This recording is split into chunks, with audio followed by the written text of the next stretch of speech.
नमस्कार, प्रणाम। मैं त्रिपाठी आराधना आप सभी का अपने इस नए वीडियो में बहुत बहुत स्वागत करती हूँ। आज मैं जिस टॉपिक पर बात करने वाली हूँ आप सबसे, वो शादी विवाह से जुड़ा हुआ है। क्योंकि लंबे समय से मेरे मन में कुछ विचार थे जिसे मैंने फेसबुक पर साझा भी कर दिया था बहुत पहले, जब मैं वीडियो नहीं बना रही थी। सालों पहले की बात है, लेकिन हाँ, सालों पहले की भी बात है तो मेरे विचार वही हैं, उनमें कोई बदलाव ना आया है। कल भी मेरी सोच वही थी, आज भी मेरी सोच वही है और उम्मीद करती हूँ कि आगे भी मेरी सोच वही रहेगी। क्योंकि अक्सर गांव में देखा जाता है, गांव की बात करें या शहर की, शहर में भी कुछ प्रतिशत लोग ऐसे हैं और गांव में तो ज़्यादातर ऐसे लोग हैं कि अपने घर के मैटर से ज़्यादा दूसरों के मैटर में दखल देना उन्हें अच्छा लगता है। और आज की बात है तो विशेषकर आज की बात मेरी बेटियों से जुड़ी हुई है।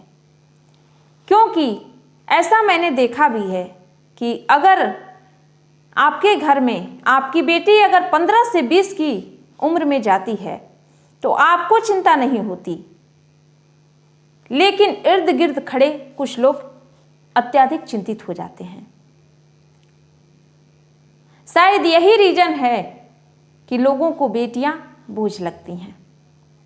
कुछ प्रतिशत लोगों को बोझ लगती हैं, ज़्यादातर लोग तो बेटियों से अधिक स्नेह करते हैं। समय के साथ बहुत कुछ परिवर्तित भी हुआ है। आजकल बेटा और बेटी में कोई अंतर नहीं है। लोग संतान चाहते हैं, वो ना कि बेटा और बेटी चाहते हैं। हर किसी के मन में यही कल्पना रहती है कि जो भी हो अच्छा हो, हमारे संतान आगे बढ़े, वो अच्छा निकले, वो हमारा नाम करे, अपने पहचान बनाए। ये नहीं देखते कि बेटा बनाए या बेटी बनाए, कोई भी हो। और मेरी भी यही विचारधारा है कि बेटा बेटी से अंतर मत रखिए। आपकी संतान अपना पहचान बनाए तो आपका नाम रोशन होगा। जरूरी नहीं है क्या बेटियां आगे बढ़ रही हैं तो माता पिता का नाम रोशन नहीं हो रहा है। ये तो दोगुनी खुशी की बात है। बेटा अगर सिर्फ माता पिता का नाम रोशन कर रहा है तो बेटियां तो दोनों परिवार का कर रही हैं। अगर बेटियां आगे बढ़ती हैं तो अपने माता पिता के साथ अपने सास ससुर सगे संबंधी हर किसी का नाम आगे बढ़ाती हैं। तो आज मेरी बात है बेटियों से जुड़ी हुई, क्योंकि और उनके शादी विवाह से जुड़ी हुई। यूँ तो बहुत कुछ है मन में, लेकिन इस वीडियो को बहुत लंबा नहीं करूँगी, तो सिर्फ सीमित कुछ विचारों से को यहाँ साझा करूँगी। और आज के विचार हैं मेरे, वो बेटियों के विवाह से जुड़े हुए हैं। अक्सर आप लोग ऐसा देखते होंगे कि अगर लड़के वाले 4-6 लोग मिलकर किसी लड़की को देखने चले गए और संयोगवश वो लड़की पसंद ना आई या लड़की के कुछ लक्षण पसंद ना आए, परिवार पसंद ना आया, कोई किसी कारणवश उन्हें वो रिश्ता पसंद ना आया और वो लौट के शादी के लिए मना कर दिए, तो मना करने वालों के लिए तो आसान रहता है। और मैं इसका समर्थन भी करती हूँ कि जो चीज़ हमें पसंद नहीं होती है उस चीज़ को ज़बरदस्ती नहीं लाना चाहिए। चीज़ सामान तो खैर छोड़िए, मार्केट से कोई सामान लाते हैं तो वो तो हम चेंज कर लेते हैं, लेकिन विशेषकर बेटी बहू की बात हो तो वो चेंज करने वाली चीज़ नहीं होती है। तो हमें वैसे ही अपने लिए बहू ढूंढनी चाहिए और चाहते भी हम वैसे ही बहू हैं जो हमारे परिवार में घुल मिल जाए, जो हमारे लड़के के लिए बेहतर हो, उसके साथ उसकी जोड़ी अच्छी जमे। आज के समय में गिने चुने ऐसे लोग हैं जो अनुकूल न होने के बावजूद अपना संतुलन बना लेते हैं, लेकिन खैर छोड़िए, ऐसे गिने चुने कम लोग हैं। ज़्यादातर लोग ऐसे हैं कि अगर थोड़ा सा 19-20 भी हुआ तो अनेक तरह की बातें होने लगती हैं। तो आज का मेरा मुद्दा ये है कि अगर 4-6 लोग जाते हैं, लड़की को देखते हैं, रिश्ता नहीं पसंद आया तो उसे आकर मना कर देते हैं। तो उनके लिए या किसी के लिए इसमें दुख की कोई बात नहीं है। क्या लड़के, हम अपनी बेटी के लिए अगर 10 लड़के देखने जाते हैं, 10 घर जाते हैं, 10 जगह जाते हैं, 10 लड़कों की तस्वीरें देखते हैं, अगर उन 10 लड़कों में कोई लड़का हमें पसंद नहीं आता है तो क्या वो तस्वीरें, वो रिश्ते हम रिजेक्ट नहीं करते? वो भी तो करते हैं। फिर बात लड़के पे क्यों नहीं आती है? हमारा समाज ये क्यों दो तरफा व्यवहार करता है? अगर जब बात लड़की की आए, अगर एक फैमिली आई और लड़की को देख के चली गई, ना पसंद आई लड़की, तो लोग ये बताने लगते हैं कि छोड़ी हुई लड़की है। अरे भैया, कैसे छोड़ी हुई लड़की हो गई? अगर इस हिसाब से सोचा जाए तो एक लड़के के लिए 1000 रिश्ते आते हैं, तो फिर तो वो लड़का 1000 रिश्तों को छोड़ा हुआ है। लेकिन ये शब्द लड़के के लिए इस्तेमाल नहीं होता है हमारे समाज में, ये विशेषकर लड़कियों के लिए होता है।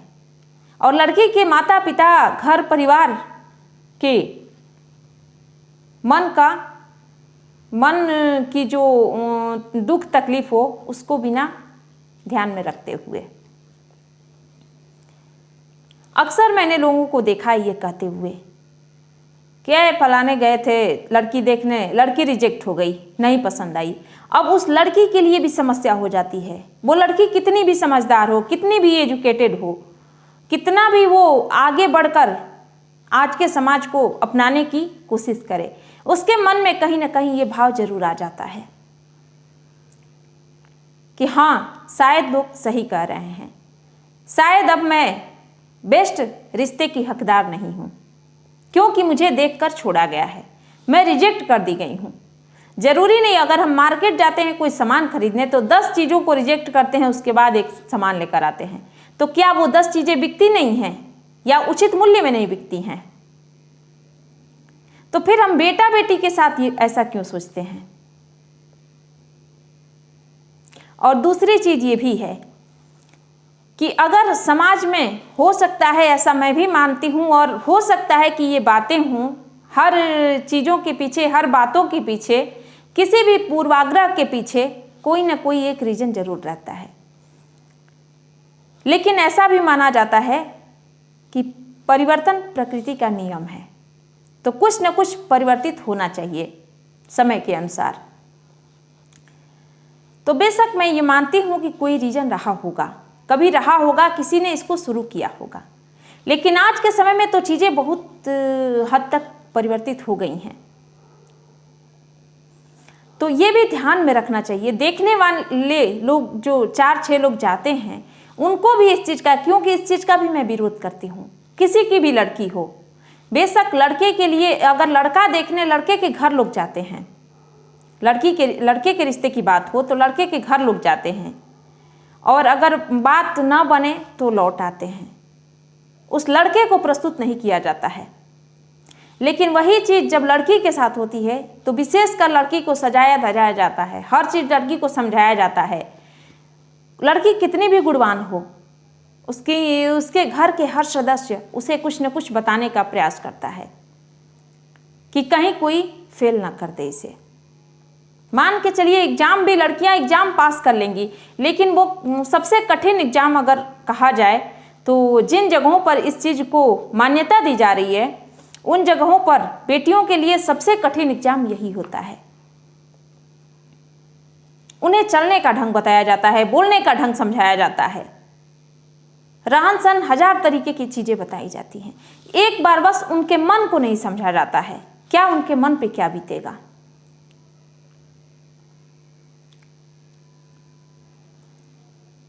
तो ये ध्यान में रखना चाहिए कि अगर आप लड़की देखने जा रहे हैं, जब तक आप परिवार के सामूहिक तौर पर अगर देखने जा रहे हैं, तो अपने घर में पहले हर एक सदस्य से मिलजुल कर कोई एक निर्णय ले लीजिए,